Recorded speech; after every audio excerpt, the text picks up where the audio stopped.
Yuran pelajar UKM berpuluh juta ringgit hilang. Skandal di Bangi. Kalau laporan Ketua Audit Negara minggu ini tidak mengeluarkan maklumat ini, koperasi misteri di kampus UKM akan terus kutip wang pelajar tanpa disoal oleh sesiapa. Laporan yang disampaikan kepada Parlimen Malaysia pada 23 Februari 2026 memberi butiran yang wang yuran pelajar lebih daripada 50 juta ringgit yang sepatutnya disampaikan kepada universiti daripada PTPTN dan KWSP tidak masuk ke dalam tabung universiti. Biar Alip terangkan guna bahasa biasa. Bayangkan pelajar bayar yuran melalui duit daripada kontrak PTPTN yang sedia ada ataupun daripada ibu bapa mereka yang guna wang simpanan pekerja ataupun KWSP mereka.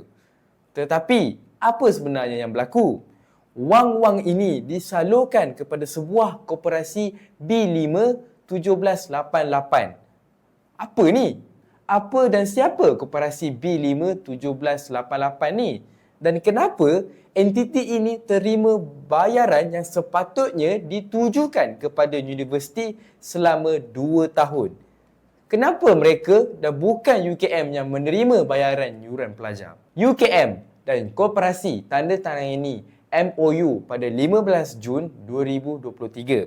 Persefahaman ini tidak mendapat kelulusan LPU dan Menteri Keuangan, menjadikan perjanjian tersebut tidak selaras dengan peruntukan perlembagaan UKM. Senang kata, red flag lah. Situasi ini juga bercanggah dengan Akta Badan-Badan Berkanun tahun 2000 iaitu Akta 605 serta Peraturan Tata Kelolaan Pegawai Awam.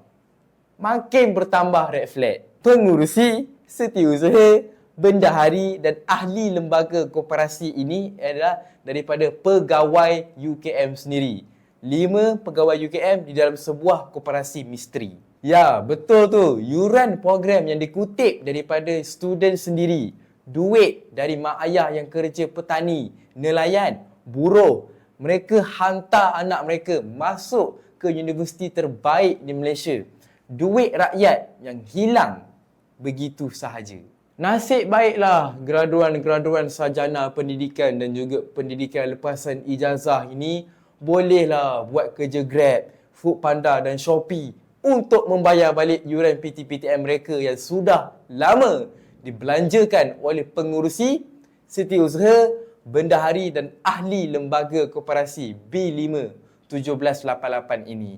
Universiti Kebangsaan Malaysia bukan satu nama yang kecil antara universiti terhebat di Malaysia dan ada skandal duit sebesar ini. Kalau universiti besar dan megah macam ni pun ada korupsi, salah guna kuasa, macam mana pula dengan badan kementerian dan juga tempat-tempat yang lain? Adakah mereka bebas korupsi ataupun tidak? Alip dah penat dengar cerita duit hilang, kes rasuah dan juga skandal yang silih berganti. Universiti, tempat yang sepatutnya menjadi pusat ilmu, telah pun dicemari dengan virus korupsi ini.